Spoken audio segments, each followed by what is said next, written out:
why freelancers struggle to turn into agencies, you're not cut out for it. I was thinking back, because we said this a while back. We're like, we're going to be more positive. And then it just kept slipping, right? We're like, we realized this industry just sucks.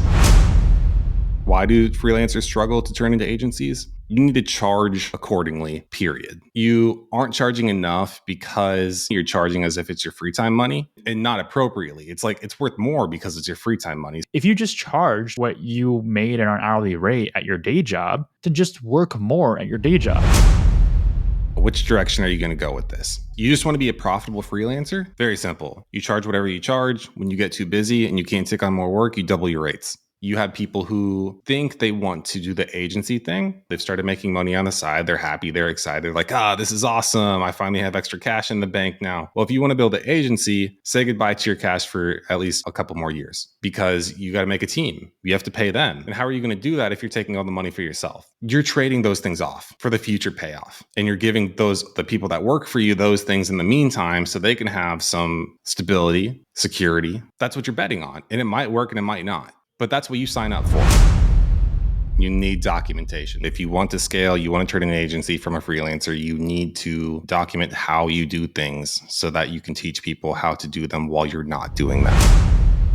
What's your number one service that you offer out of everything? If you have a service that really works, it really sells, double down on it. Don't diversify. We could run an entire business off of just that one service, and we can scale an entire business off of that one service. So instead of diving into Facebook ads and email marketing and whatever else, we'll just look at what's the next thing. Let's create a process for this, and then we hand it off to the team. But you can't do that if you don't have a core service. You need to know what you're signing up for. You are becoming a provider, and it's not just about you. You are writing people's checks that they live on. There is a mental shift there. There's a different kind of lost sleep and stress associated with it. That's what you're signing up for, and you got to be prepared.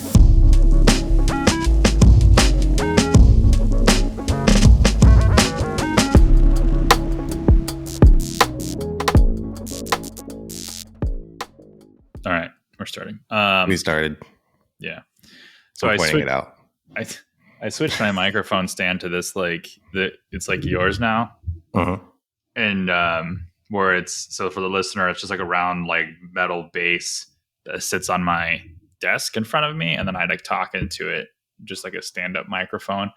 I usually have this swinging arm that points to my face like streamers, but so this is the piece that connected into it, and it sits out like this.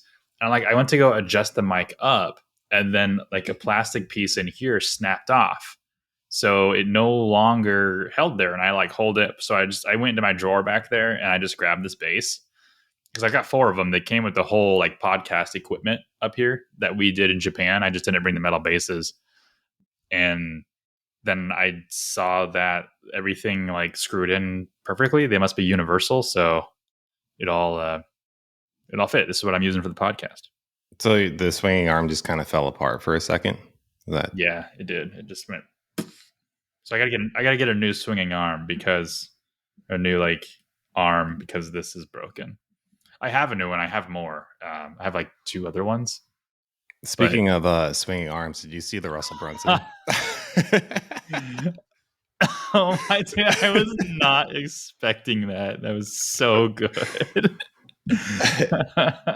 I saw my chance and I took it. So did he.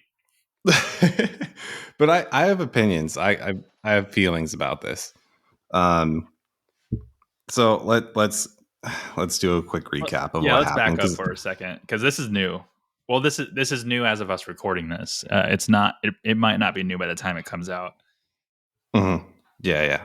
So I was in a group, kind of we was talking about how Alex Hormozy has invested in Sam Ovens' school, and I've never been a Sam Ovens fan because I'm going back in the lore.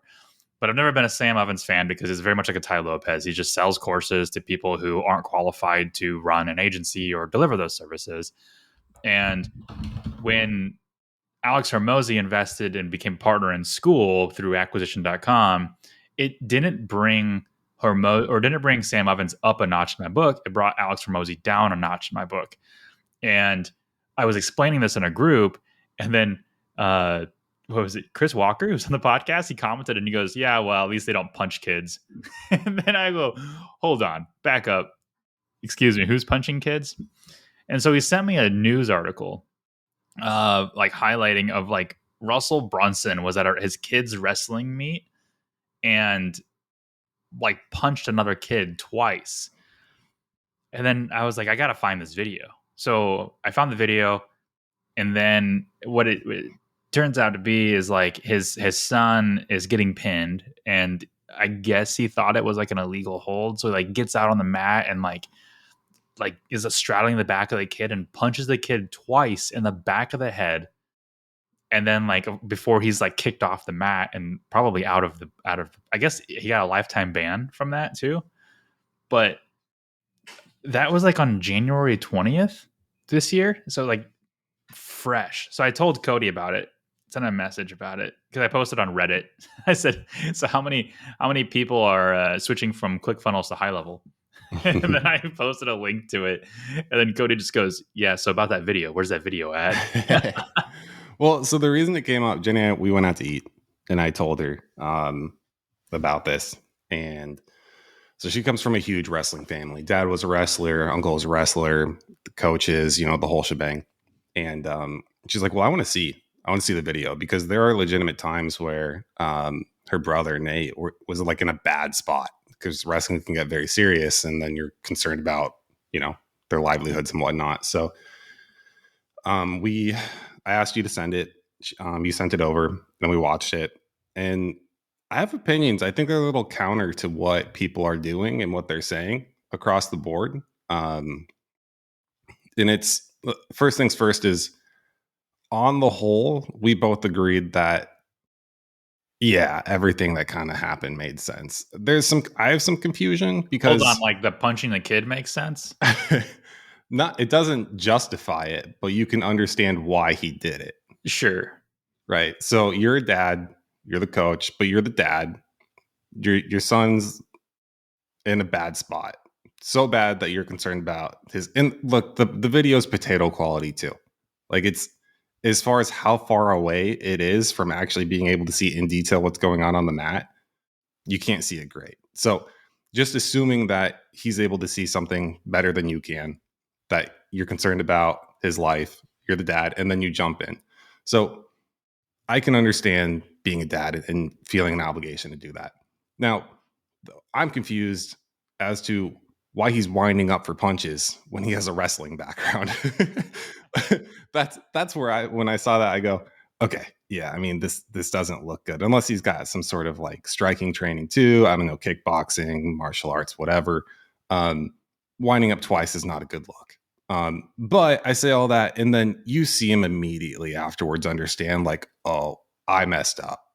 Immediately. Like, because he does the hands, he starts walking away. He knows he's done. Like, it's like Varsity Blues, right? And the coach like hits the kid, and then he just walks out right away because he knows that he's done. Not quite as dramatic, but I say all that because I think everything that happened it makes sense, right? A lifetime ban, serious. He knows that he's done there, but when you just watch the whole video in context, I hope that this doesn't extend to everything else in his life. And that's actually why I wanted to talk about it and bring it up, is because I feel like everybody's pimping it out because that's what the internet does for attention, and we're on the list because I wanted to do it too. But I wanted to do it in such a way that says, I really hope that it doesn't like affect his business, ruin his life, because if you look at it without everybody else's commentary, it just looks like a good guy who made a very bad mistake, and he's gotten the appropriate consequences.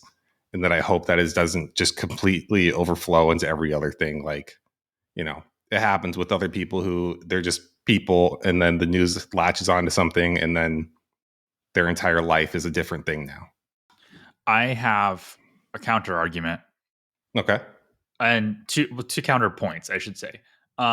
Counterpoint number, well, first of all, I do want to say I can empathize with people who make grave mistakes, especially like this. So, like, yeah, it does suck, but also expect the consequences. Right. I'm not gonna think less of Russell Brunson. Surprisingly, I mean, it's hard for me to think lesser, but it's not going to cause me to think less of him because of this, because I know people make mistakes. However, I do think it should affect multiple aspects of his life and his business, and because of how serious it is. My counterpoint is, one, there was a very trained referee 6 inches away on the ground looking at the hold. And he is there to make sure not only everybody is playing fair, but also playing safe. And ultimately it didn't turn out to be an illegal move. And then second is, I think it kind of goes to your like, why are you like striking? Also, the back of the head.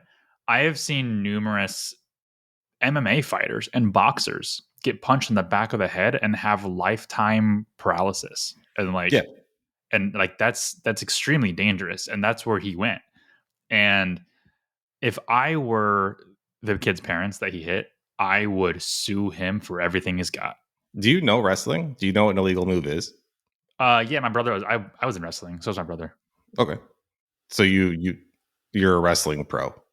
No, not a wrestling pro. Because that's Yeah, no. Just somebody tells me, all I know is from the context. Because here's what I've known from what I've been told from people who are more into wrestling, which is it wasn't an illegal move. Should it have been? That's what the ref was looking for. And so, and for me, I'm like, why are you jumping in on this match? Like, deal with it afterwards. Second, like, you trust the refs? I mean, I was in judo and I trusted the refs there. And yeah, judo. I just think back to I think back to high school sports and like the stuff that happened. It's also not high school. It's like middle school. Like, it was. I thought it was high school. I don't think so. I mean, even so, it doesn't matter. It's if it's in school sports, and I think of the refs that are like, some of them are volunteer. Most of them are volunteer. Maybe some of them are making a little bit of money, but I mean, man, the stuff that we did in football that seriously went unnoted by refs, and how much that we couldn't really rely on them to. Yeah, I mean, I think like even if someone didn't trust the refs, especially Russell Brunson's dad, who was apparently a wrestling coach, wouldn't go for the striking, like pull the kid off, like pull him. Like if he like jumped in and pulled the kid off instead, this wouldn't be a thing. Right? Yeah, no, that's what I'd been thinking too. Yeah, it just seemed weird to go to striking. I'm gonna paralyze this kid. Like. So I was just like, geez. So, yeah. Anyways, those are my counterpoints. Okay. Yeah. Good. I want to know what the listener thinks. You guys should let us know what you think. Or do you understand Russell Brunson, or do you think like me and you think the kid's parents should go and sue him for everything he's got?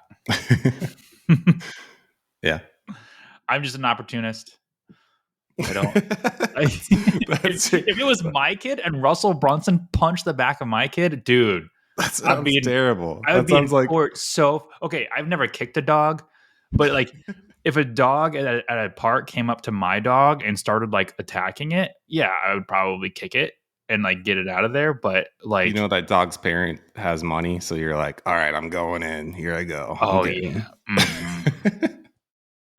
I mean they'd be like, I know this guy has money. He'd kick my dog, and like they're like, I'm going to sue him for. I'm like, yeah, that makes sense. You know, I have money. All right. Well, God, that was a hot take. We're gonna get some hate for that one. Yeah.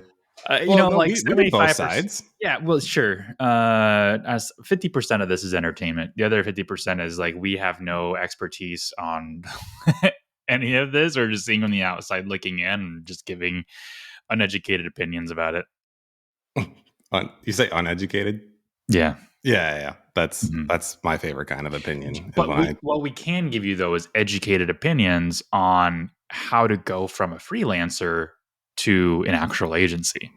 Ooh, good transition. That was good. We're all in on the transitions today. So I wanted to do this episode. I had a negative spin on it, but Cody's like, let's do a positive spin. So my negative spin, I don't even know if I want to say it, but don't do it. Okay. I won't do it. So I was having I've been deep in the Reddit conversations and deep in the Reddit posts because apparently there's a lot of opportunity to get our message out on Reddit and kind of help other agencies grow. through there. And what I've noticed is that there's like a lot of people who are really stuck in their ways on Reddit, and they don't understand that how other models work, and they jump to conclusions immediately. So an example that I was talking to Cody about earlier today was that someone on Reddit posted about how you can, does anybody have any retainers that are under $1,000 a month? And I was like, yeah, most of our clients are under that. They're like $750 a month. And immediately people were like, wow, bless your account managers, basically saying like they probably want to kill themselves because of all the work they're putting in for nothing.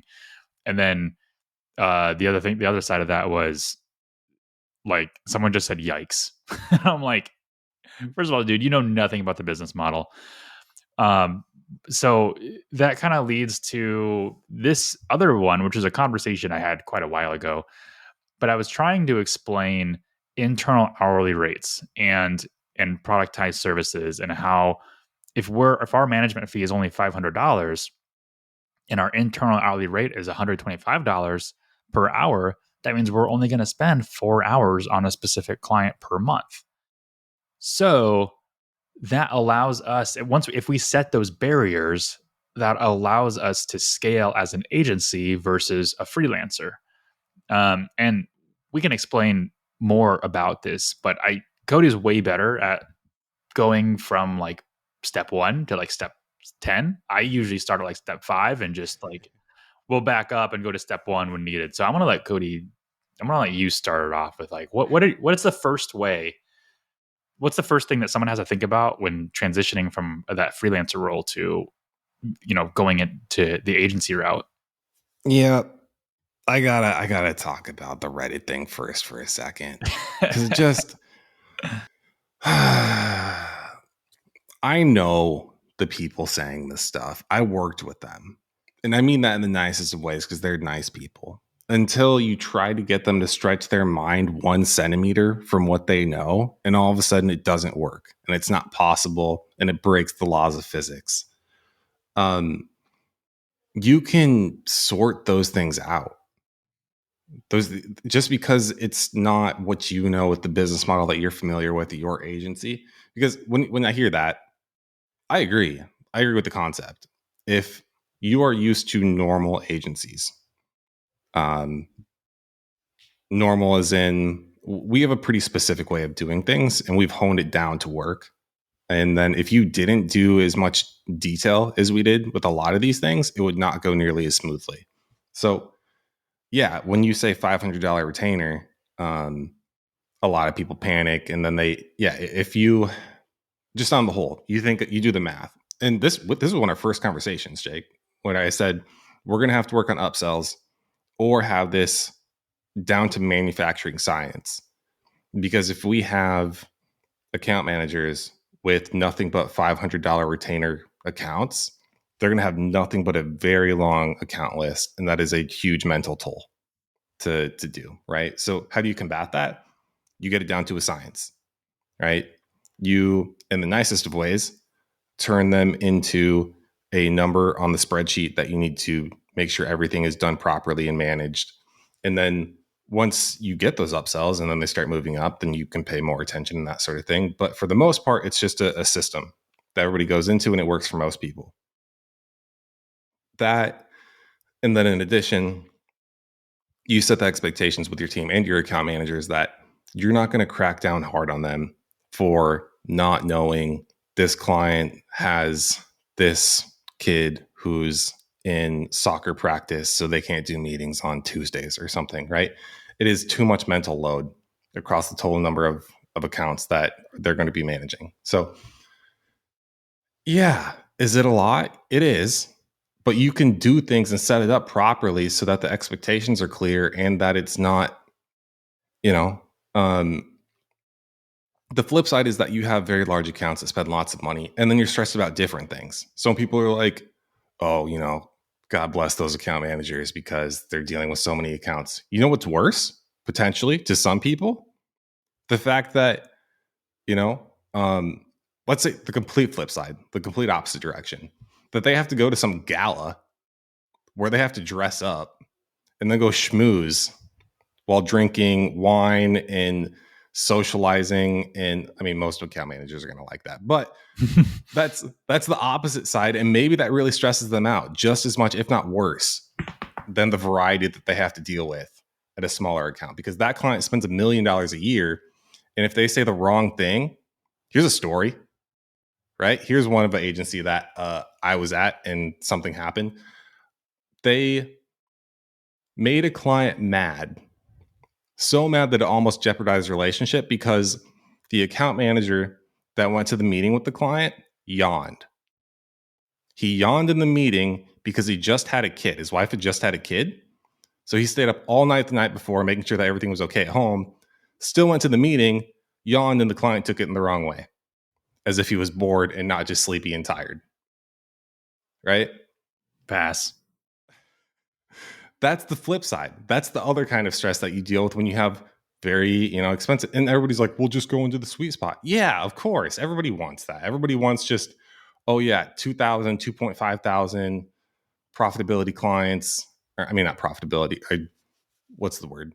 Gross profit. Gross profit clients. You've got like 5 of them per account or whatever. And then it's just this breezy world where you don't have to worry about any of the stress because everybody's happy-go-lucky and it's amazing. That's not real for everybody. It's not real for most people. There's going to be the spectrum. So, Well, how even about then, that? even then, like once you get into that sweet spot, that's when like boundaries are blurred in terms of Mhm. expectations. So you see a lot of the times you're stretching the scope of work. You're having a lot of scope creep, and when you have multiple clients with scope creep, that's when it starts to get stressful. And so you can either go on 2 different sides of the spectrum. You can go on that consultative side, which is super high dollar, but also really based in relationships. And then you can go on the other side, which is kind of where we're at, which is really like a productized, commoditized service Mhm. that is hands off. And there really isn't much of a face to the service besides the owner. So I'm going to completely flip this in the opposite direction that I've written things down, because I want to say the first one is that why freelancers struggles to turn into agencies. You're not cut out for it. I'm very serious. If you struggle to stretch your mind that much to imagine that people can live a life and they can be account managers where they don't hate themselves with clients at $500 a month, because they figured out something that you're incapable of thinking of, in a way that the internal part of the agency is structured so that they're happy. If you can't do that, you're not cut out for this. If you can't stretch your mind and come up with these kinds of solutions to problems that enable the profitability of the business, just the viability to be successful, it's not for you, right? And you can be in one of 2 different other crowds, I would say. I've said before, there's like kind of 2 categories of, I mean, there's more than 2, but if we just strip it down to 2 categories, I think of people who could be listening. With entrepreneurs, you can have like the high ticket consultant sort of deal. You can charge a lot for your services. You can be very good at it. You're like an individual contributor and you don't want to do the team. You can still make lots of money that way. It's the solopreneur route. And especially now with the internet, people have shown that can be very successful. You can do that. That's one route you can go. You don't need to have a team and manage people and all that sort of stuff. You can also just not do this at all. You can just go be an S tier employee for a team, make very good money at someplace that appreciates you. We're going to need that. Everybody needs that. Right? So That's I said, I actually, there was actually like a Reddit post on this that I responded to. So someone was like, I'm pivoting from an agency to a consulting model. And has anybody ever done that? And what are the pros and cons of scaling? And I said, which could be controversial. I could get some downvotes for this, but that's just this episode at this point. So yeah, I said I said consulting models aren't as scalable, but can still make a ton of money. You can make the argument by using companies like Deloitte, but I think those are really the exceptions. With the consulting model, your payroll is going to be your biggest expense because as you grow, you're going to have to hire rock stars and can't necessarily train people to be the level you need them to be because it takes experience. In a consulting model, you're training people to literally replace every part of you. in an agency model, you're training people to only be small parts of you. And I think like so agency is more scalable, but I also don't think the profit margins are as high in an agency model as consulting. So it just depends on what you really want to do. I don't want to get into a consulting model because then you have to hire people that you have to put more trust in every single hire that you do. And I'd rather just be able to hire roles that I can just crank out with processes. Well, yeah, and that's our system. So there's all sorts of we have one system that we talk about. You can do it different ways too. So the agency I worked at before I jumped ship for here, a crass explanation of how the business model worked. And I say this very affectionately because I think it was amazing and brilliant how they did it. They had a web design company before they went into marketing. And the web design company was very successful, and they used that to bankroll the marketing side of things. So they immediately got rid of the problem of we don't have money to pay people for talent to get this thing off of the ground and started smoothly, right? We're just going to cut out the years of major struggle because we have the salaries for high talent people who can just do all the stuff. We don't need processes. We don't need systems. We can pay the smart people to do things, and then we'll just skip the struggle part. That's awesome, right? And the second part of that was this is the base game thing too. If you pay in the top 10%, maybe not 10%, right? You can base it on your local, you can base it on whatever. If you pay exceptionally well and you give people golden handcuffs, then no matter what little bumps or frustrations that they run into, it doesn't matter because they're not going to leave. Right? Pay people well enough, especially the talented ones, the skilled ones. And that's why I've talked before, we just did this recently about payroll being high. If you have payroll being very high as a percentage of your gross profit, and you're paying for talent and that sort of thing, it makes sense, right? You're paying for the best of the best. They're really doing some big things to help your agency move forward. That's where the money should be going. It depends. There's that spectrum of how much do you want to be paying for that? How much do you want to take on yourself? How much do you want to struggle in the internal growing part too? Or do you even have some of those resources? Like Jake and I, we're not venture backed. We don't have, the only cash in the bank that we have is ours. Everything is bootstrapped here. So we're working within our own limitations, and it's fun. I like it that way. We like it that way. The other side of thing is it's a different business model, and that comes with its own headaches and different things to deal with. But all of this to say, I'm bringing it back to the title, the explanation. Freelancers. Why do freelancers struggle to turn into agencies? You need to charge accordingly, period. Right? Do you have the finances sorted out? And if it's just that first jump, that first split, this is the one I see all the time. Very smart people who are freelancers, and they do very good work, who cannot make that first big scary jump. And it's because you just have to charge more, period. If you are okay, maybe not. I'm going to say 9 out of 10 people need to charge more, period, because usually they're doing the mistake. You've said this. I like how you said it. They're doing the mistake of you aren't charging enough because you have your day job. So you're banking on your day job income. So you're not charging as if you were going to be living on this money. You're charging as if it's your free time money. And not appropriately. It's like it's worth more because it's your free time money. So you should charge more for it. This is one of the things that like I remember saying that you're quoting me on, because every time you like quote me, I'm like, I said that. I remember saying that because this sticks out to me. My brother is a pastor in Wyoming and started a side gig of personal training. He's a very fit pastor. He's got biceps of steel, and he was like, I don't know how much to charge for like personal training. And I said, well, okay, if you were to get a job, like an actual job. So one thing about being a pastor, it's not like a mega church pastor. Pastors make almost no money, probably like $300 a month, depending on what church you're in. And he's in Wyoming, so his church isn't very big at all. He gets But paid in cows, yeah, pretty much. Yeah. chickens. Yeah. He gets paid. He gets paid in hopes and prayers. Well, I guess literally, but I was like, okay, so if you were to get a job today, how much would that be? Like, what's like the range you're looking for based on your experience? And so he used to be a police officer, and police officers, they sorry, depending on the town, they I don't know if you know this. I have a stuttering problem. No, you don't. I do. Yeah, I've stuttered all my life. This is like the Asian thing where you're like, I'm Asian. I'm like, you're not. This is the same.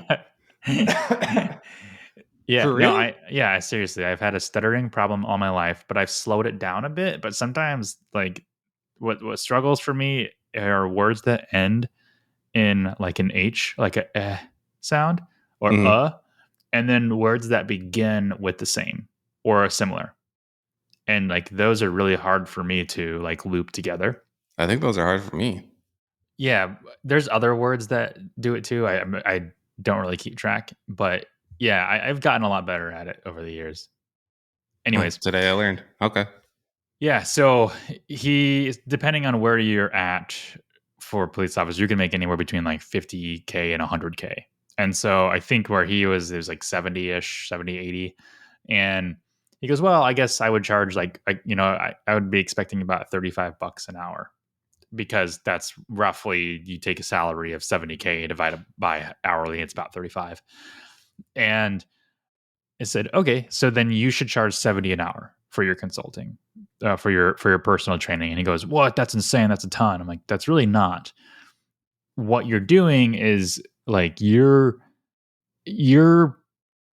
people are paying for your free time because you have your day job, which is his being a pastor, and he's got to work just as many hours as we do. And when you are selling your free time hours, so if you're working full time and you're doing a freelance thing and you're selling your free time hours, those are way more valuable to you.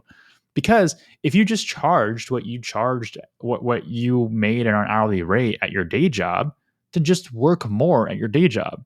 And if your salary, then just get another job on top of that. Why do you need to start your own thing and moonlight when you can just moonlight at McDonald's as like Yep. so you should always be charging more for your free time. And a good rule of thumb that I use is just double what you think you're worth, and whatever you're worth is what you can get in a day job salary. And then that double becomes what you're worth in your free time. Once your free time is consumed, that's when you can start raising your own prices for your free time. And you can just take it from there. So from a freelancer's perspective, I always say your base should be double what you can earn at a day job. Mm-hmm. And that's it. That's not what I suggest for like if you're trying to create a business model like an agency to scale it. It's a little different from there, but I figured you had more to say on that or something. Yeah. So it is based on your business model. Which direction are you going to go with this? So we're talking about freelancers. You just want to be a profitable freelancer? Very simple. You charge whatever you charge. When you get too busy and you can't take on more work, you double your rates. You lose half your work.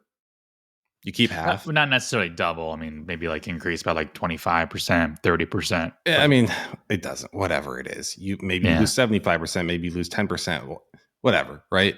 The only way to grow is if it's just you, charge more. Right? So, I mean, let's keep it simple. For the sake of keeping it simple, the only way to grow is to charge more. So you double, you lose some, you double again. You just rinse, repeat. You keep doing that, and then you make more money as a freelancer. So depending on where you at, depending on where you're at with that, you can be either not making a lot or making a lot. And moving to the agency thing is going to do one of two things. One, you can't make the jump because you're not charging enough. Or two, you're going to be taking a cut because now you're selling other people's skills that aren't as good as you because you're going to have to teach and train them or have them follow processes and systems that you created. And it's not worth as much as when you're doing things. Right? Either way, the thing is you need to be prepared for that. And then so the second one is accepting short-term losses for long-term gains. This is the other thing. You have people who think they want to do the agency thing. They've done whatever with their day job. They've started making money on the side. They're happy. They're excited. Like, this is awesome. I finally have extra cash in the bank now. Well, if you want to build an agency, say goodbye to your cash for at least, a couple more years, because you got to make a team. You have to pay them. They need to make money. And how are you going to do that if you're taking all the money for yourself? The agency thing is delayed gratification. You're signing up. This is the epitome of the capitalist market, of the trade-off that we make, is that as the business owner, you are signing up saying, I'm betting on the future. And I'm going to give up a lot right now. A lot of things that I would ultimately not rather do. But, when I'm down and depressed, I'm thinking about what I would like to do. Yeah, I wish I was making more money. I wish I wasn't working this much. I wish I was eating better. I was going to the gym. I was taking care of myself. You're trading those things off for the future payoff. And you're giving the people that work for you those things in the meantime, so they can have some, stability, security. Those are the words. And then that's what you're betting on. And it might work and it might not. But that's what you sign up for as the owner. And if you don't want to do it, go back to my very first point, you're not cut out for it. Don't do it. That's fine. It's okay. There's nothing wrong with that. But assuming that you are doing the agency thing, that is what you are signing up for. You are taking your your long-term win at the expense of, many short-term gratification things. So how does that make you feel when I say it that way, Jake? You agree? I agree. Yeah, because so some of my points were, I said a lot of the same thing that Cody is saying in his notes. I just say it differently. So like one thing I said is hourly labor rates are selfish for freelancers. When you're a freelancer, you're only thinking about yourself and how much you're willing to make when you do a specific project. Well, how much are you willing to make when you're not the one doing that and you have to pay someone else to do it? So are you going to figure out a markup from there? And then, one thing you can do is you can take your day job salary, you can double it, and then you can add a markup for payroll. About 30% is a good markup, or maybe do 40%. And personally, I would do 50%, because if you include, like, if you're an agency and 50% of your expenses are either payroll, marketing, or operating expenses, like, website domains and software and things like that, then mark it up. So a really good formula to do. What we did, first of all, is we just guessed. We said, well, the average hourly rate for a marketing agency is anywhere between $100 and $200. And since we're not like the cream of the crop, we're kind of just getting started out. We started out at $100 an hour. And then we raised that, I think, after a year or two to $125. And we're getting close to raising that to $150, which means that we have to raise our package price to $650 instead of $500 to keep the same amount of hours. And but a really good formula to use if you want to calculate what your own hourly rate should be, moving away from the freelancer space to an agency space, is take that day job income. So let's just say you make $50,000. That's $25 an hour. Double that. That's your freelancer rate, $50 an hour. And then add a 50% markup, or not a 50% markup. Do 100% markup, 50% margin. Those are the same things. So 50%, 100% markup would be doubling it, basically. So it's saying like 50% plus 100% markup is $100 an hour. A 50% margin would be if you take the difference. What is it? It's like 50. How do you calculate the margin again? I'm trying to work backwards. I can't.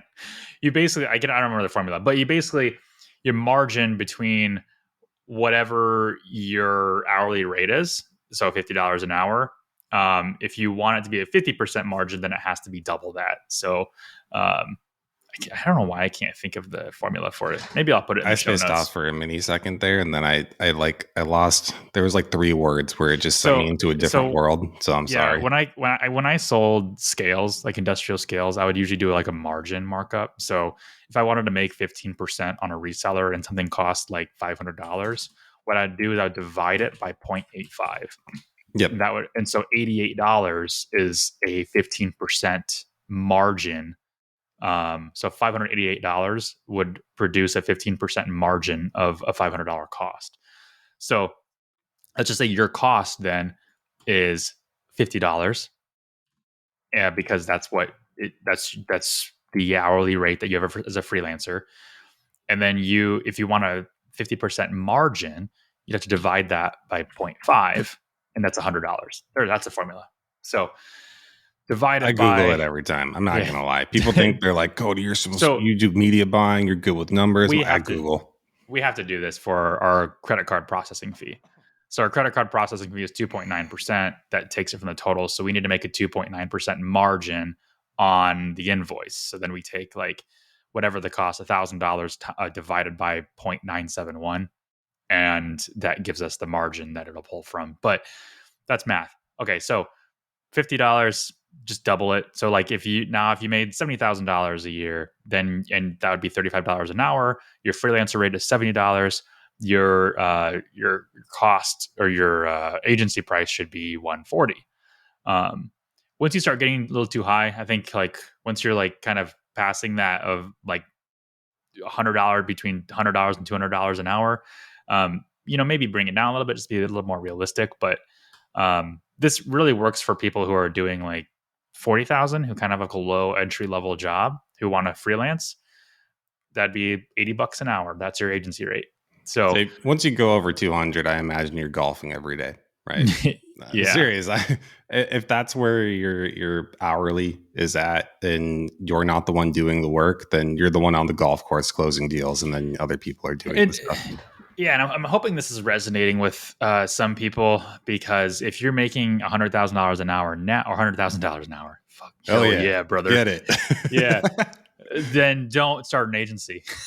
Keep doing what you're doing.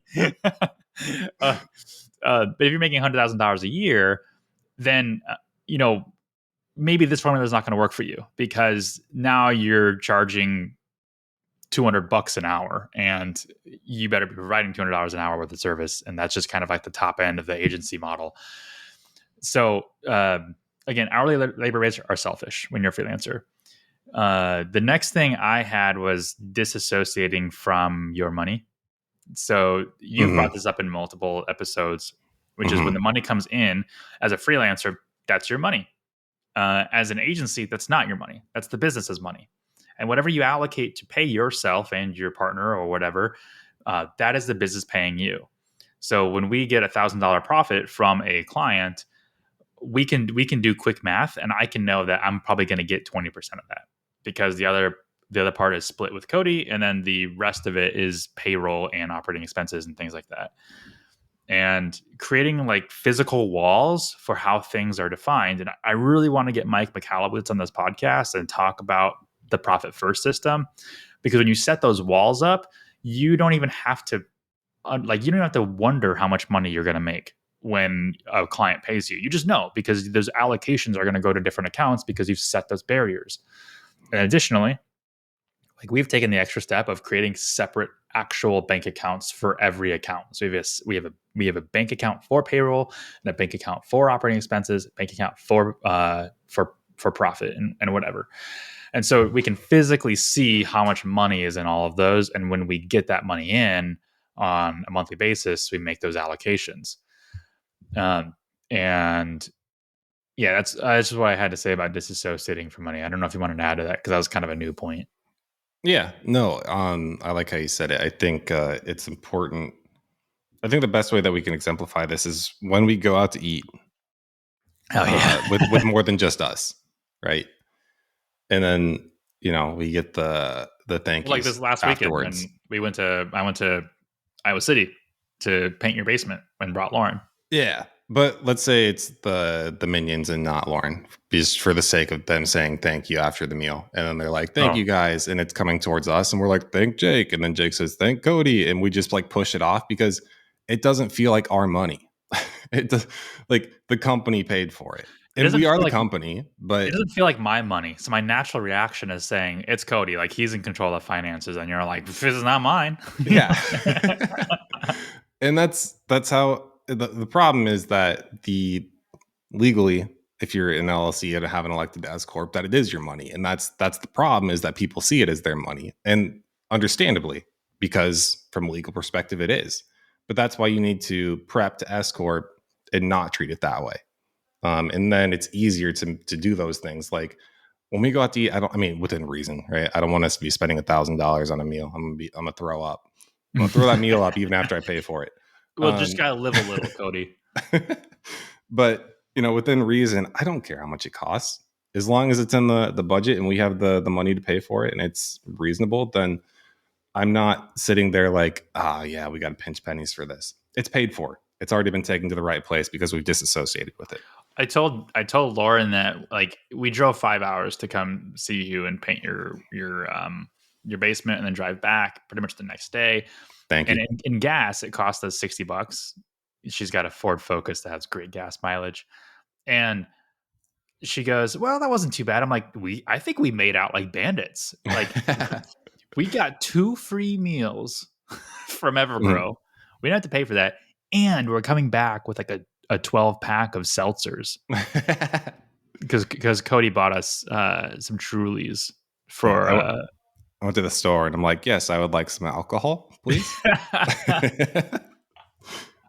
I was like, Cody was buying that. For those of you who don't listen, what did you call it? Use a word for it. I'm teetotal. I don't teetotal. drink. Yeah, he doesn't drink. So I was like, I could only imagine Cody in the liquor store purchasing alcohol the same way that when I was 18, buying a pack of cigarettes for my friend.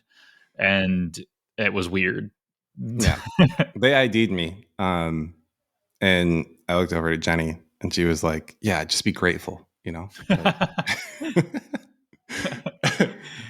look on Lauren's face when she doesn't get ID'd, she's like, are you kidding me? Yeah, I said thanks. I'm like, hey, yeah, awesome. Thank you. Feels good. Anyway, okay, next one.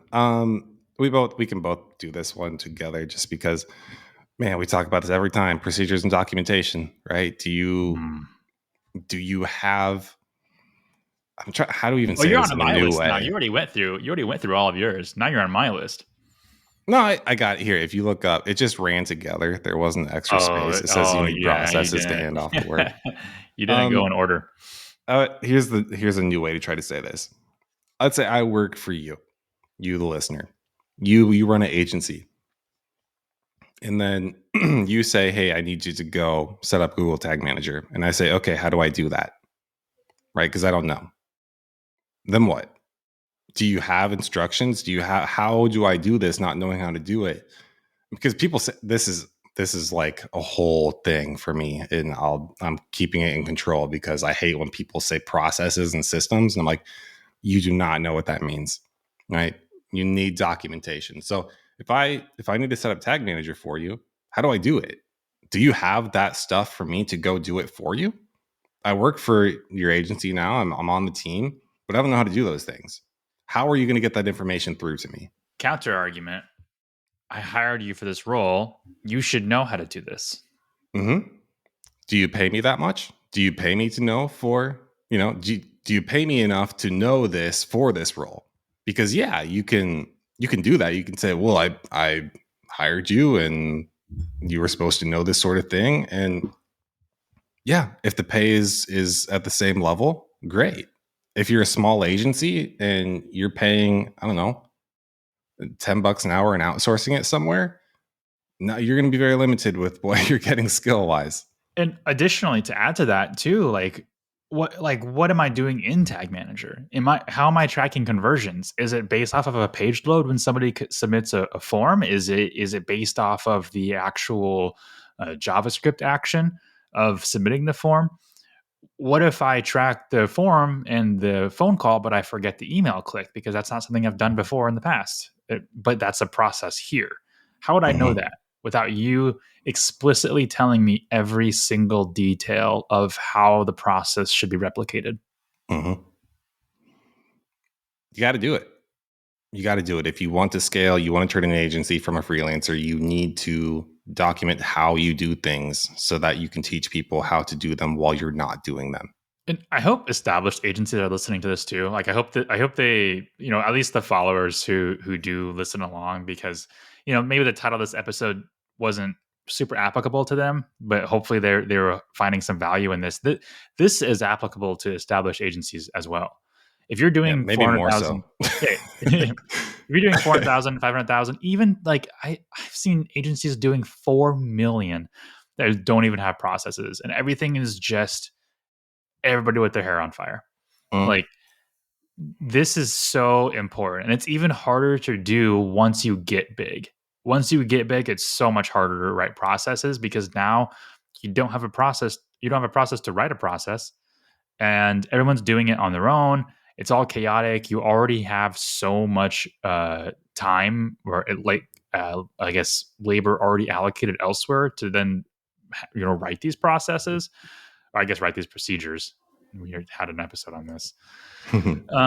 Then it just gets harder and harder versus if you just start from the ground up. Or use a counterpoint, pay everybody $70K plus. There you go. Problem solved, right? Pay everybody. Figure it out. What? Have them figure it out. you pay somebody enough, and then you're like, well, I pay you to know this, and then the pay is proportional, and then sure, that's one way you can do it. And that's like that consulting business model, or that sweet spot, kind of extending the scope of work to the scope creep that you start kind of getting into. Is now, instead of having these processes, you're making people not only manage their clients, but also figure out how to do things internally, which is causing them to spend more time on doing things if you don't have the processes already outlined. I wanted to take this to another, it's somewhat related, but another thing that I had was not establishing a core service. And I think this isn't something that we have explicitly said or talked about. And I don't think it's something that a lot of people talk about, but what's your number one service that you offer out of everything? And I was actually listening to Josh Hall's podcast, the web design one. And he had something about, or he had something about is like top 5 advice or something like that. And one advice was, if you have a service that really works, it really sells, double down on it. Don't diversify. And we've said this ourselves multiple times. Don't diversify what? Like, diversify a bunch of things that suck, or double down on one thing that does really well. And we did this when we first started. So instead of having a ton of different services, we doubled down on SEO, Google Ads. That's it. It's basically search engine marketing. That's it. And it just crushed it for us. And even to this day, we offer Facebook ads, we offer discovery ad, or now it's demand gen, Spotify. Like, we'll do it, but I still say we're going to focus on Google Ads and SEO, and that's it. And what that allows us to do is it allows us to create an ironclad procedure that people can follow for not only onboarding clients, but executing the work on a monthly basis and finding new things to do for the client once all the work is executed. Once that is offboarded, being our core service, we could run an entire business off of just that one service, and we can scale an entire business off of that one service, albeit maybe slowly, but we can have Angie and Eva and Laura just manage that. That's it. That's all you got to do. And then when we hire somebody else on and we keep getting more of those clients, that's all you got to do. That's all you got to do. And then Cody and myself can focus on things like research and development on other products to replicate that. So instead of like diving into Facebook ads and email marketing and whatever else, we'll just look at what's the next thing. Facebook ads. Let's create a process for this, just like we did for SEO and PPC, and then work on that for 6 months until it's ironclad. And then we hand it off to the team. Okay, now you have clients that are doing SEO, PPC, and social media, and they can run that business, and it's gotten much bigger. the pie has got much bigger of what they can handle. And then you do that with the services moving forward, but you can't do that if you don't have a core service. If you have tons of services at the beginning, everything is already fragmented and you're already going to need multiple subject matter experts, and you're going to need people to really stretch themselves thin. And this is really good advice that we got from our first employee when she left. We had a little exit interview, Courtney, and she was saying, this is a lot of information to learn for one person. All the SEO, all the PPC, all the web design, all of this stuff. And that's when we really took a step back and we split the roles from one full-time role to two part-time roles, specializing in two different things.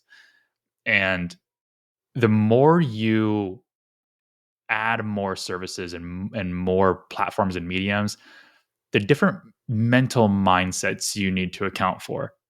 And that's why, again, doubling down on one core service that works is what's really going to help you scale and focus on an agency model versus that freelancer model. Mm-hmm. Dude, That's I good. went on a podcaster rant there. That was good. I feel good about that one. Yeah, you should. I only had one left here, and we're getting close to time, so it's kind of just wholesome. Also a warning, though. It's a wholesome warning. It's that I like re-saying what we're talking about just so I get it in my brain why freelancers struggle to turn into agencies. It's that You said the negative title that we weren't going to say. Oh, really? Yeah. But you left it in there. Yeah, I did. You're like, I'm going to do this. You. I'm doing this maliciously. I'm going to get him to say it like this. I just forgot. Okay. Well, I was thinking back because we said this a while back. We're like, we're going to be more positive, and then it just kept slipping. Right? We're like, we realized this industry just sucks. We're just like, you know what? No. Okay.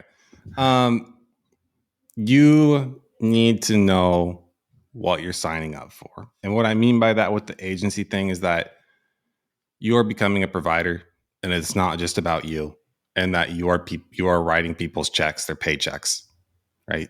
That they live on. And there's a mental shift there. And there's a different kind of lost sleep and stress associated with it. And that's what you're signing up for. And you got to be prepared.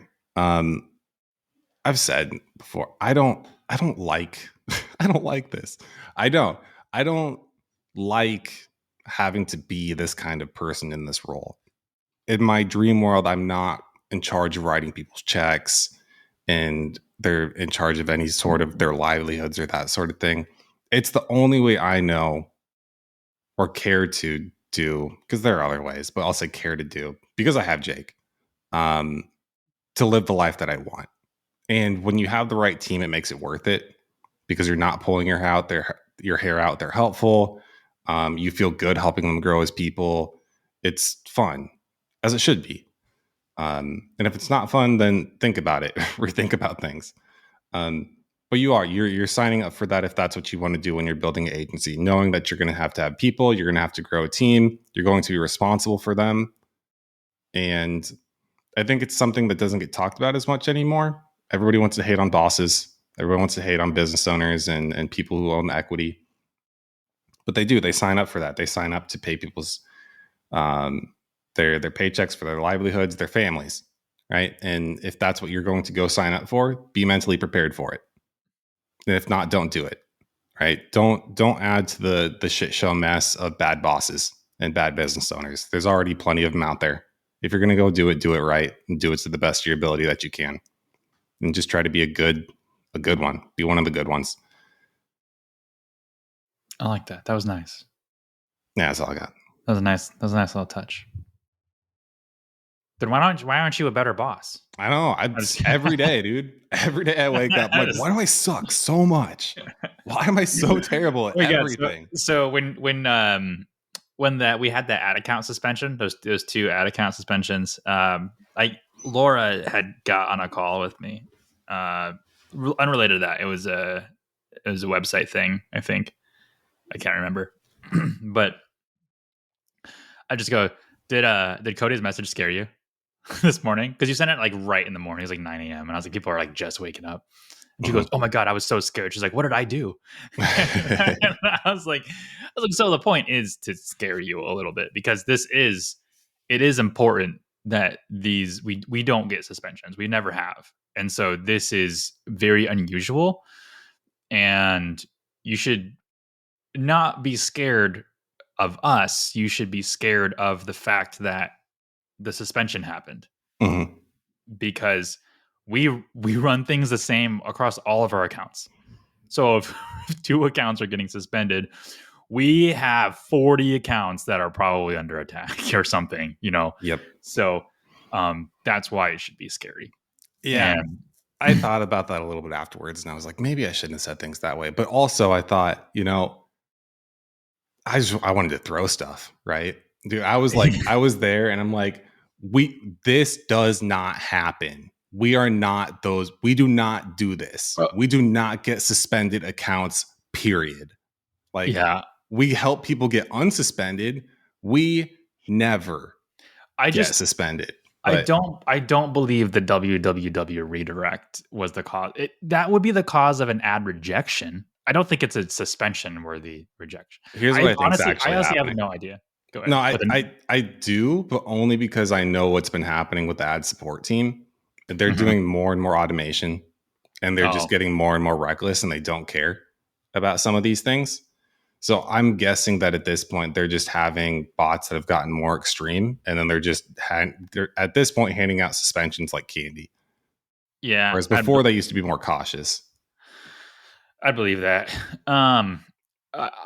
This reminds me of I told Laura about this too. I was like, usually if I have some like concerning things to say or like I want to follow up on things, like usually I'll schedule those emails. Like if it's at night, I'll schedule those Mhm. emails for the morning because I don't want anybody to go to bed worried that like they mess something up. Right? Yeah. Um, and with Eva, I don't. I know she doesn't go to bed till like 4 a.m. anyways. So I'm just Yeah. like, it'll be like 10 p.m. I'll be in my bed. I'll be like, hey, what's going on with this? Yeah. Well, like with like Laura or Angie or people who have like time schedules that are like during normal working hours, Mhm. I won't send them late night messages that are concerning. Yeah. But Yeah. and you changed that too. You used to do it, and you're like, yeah, maybe that's not great. Yeah. I don't but I don't have working hours of my life under control. So part of this is school, right? That has ruined things. Because I can't work 8 to 5 when I have classes during those times and I have to meet with other students and whatnot. So I have to make it up sometime, and that ends up being at night and on weekends. Um, but I did realize, like, even in the summer, I get better in the summer, but it's still I'm not I've not yet gotten good at that. I'm always impressed by people. You're very like like a standard human of like I wake up at this time and I do this and then I work and then I eat food, and I don't have that much control of my life yet. Not really. um, to do it in like the traditional way. And I think part of it is every time I've tried and attempted to, I I sleep like a good, I'm like, I slept 7 or 8 hours and that is normal and appropriate. And then I do that. And then I get to um, the next day. I'm like, I'm either not tired or I'm too tired or something. It's like there's so many little things you have to do right if you're checking off the right things for your life. Like, did I eat good food? Did I exercise? Did I sleep appropriately?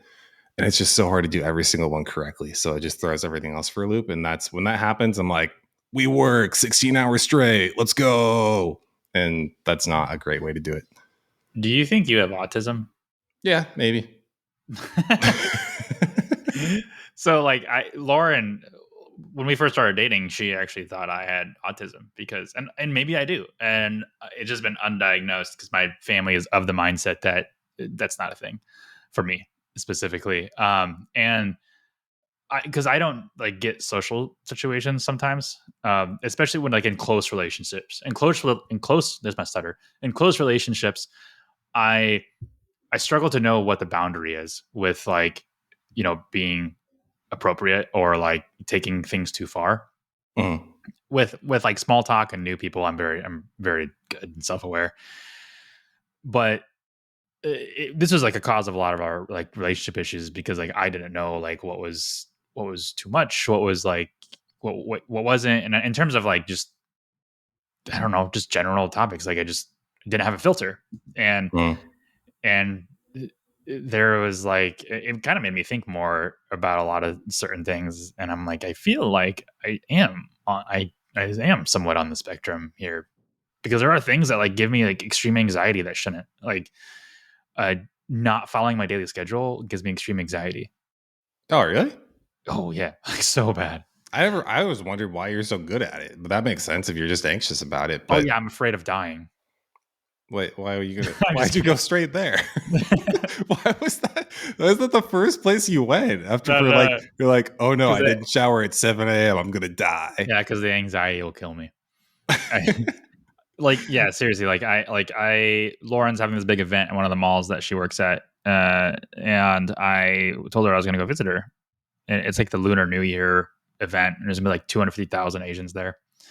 And that's important because there's going to be also a lot of Asian food, which is extremely exciting for me. And I will, I can relate to about 25% of them. Because that's how Asian I am. But I told her I would go visit, and it's like 30 minutes away, and then it's 30 minutes back, and then it's like how much time I'm going to spend there. But I have a ton of work to get done for Evergrow, and like just thinking about it is giving me extreme anxiety. And maybe that's just normal for people like this, but there's other things too. Like if I don't take a shower, like if I'm not ready to work by 8 a.m., like shower, workout, everything, my day starts off with extreme anxiety. Today I learned. I don't know. You also learned I had a stutter. Yeah, learned a lot of things today. So did the listener. Now they know lots about you. I think that I just I know I'm a recluse. It took me a while to get that far because I used to just say I'm an introvert, and then I realized that I do things like when I drive, I just drive. Like I will spend more time to drive on roads that have less cars, like things like that. Or I won't go to the grocery store until like 10 p.m. at night, even though the produce is worse, because I just don't want to it's all see people. Everyone's licked it already. I do lots of things like that, like to avoid people. And I think that people don't realize the extent to which I really don't like even people I like. That's the problem, is they take it personally because I like them. But even people I like, I don't want to spend that crazy much time with. I just like being alone. So yeah. Yeah. Anyway, listener didn't ask for any of this stuff. You're welcome, I guess. Nope. Today you learned Cody is autistic. That's not what I said, but we'll go with that. All right. Well, everybody, thanks for tuning in. Hope you found this valuable. We'll see you next time. See ya.